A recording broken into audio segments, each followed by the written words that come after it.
Does it heat? Yes. Okay. Does it replace my furnace? No. Wait, it replaces my air conditioner? Yes. Hold on. It is an air conditioner with one extra part that lets it work in reverse? Yes. So why is it called a heat pump? Because it moves heat out of your house in AC mode and into your home in heating mode. But doesn't that mean it won't work when it's really cold out? No. So it works for home heating in cold places? Yes. Even Alaska? Yes. So should I get a heat pump? Yes.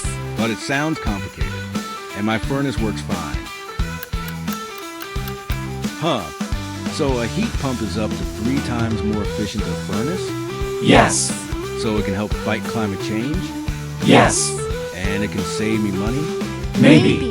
And I can still keep my furnace and use that or the heat pump? Yes. So I wouldn't have to rely on my furnace if fuel prices go up? That's right. And there's a $2,000 federal tax credit for heat pumps available through December 31st, 2025? Yes. So heat pumps are actually pretty awesome?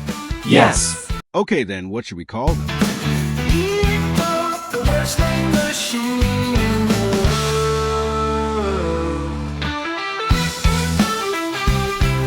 I like it.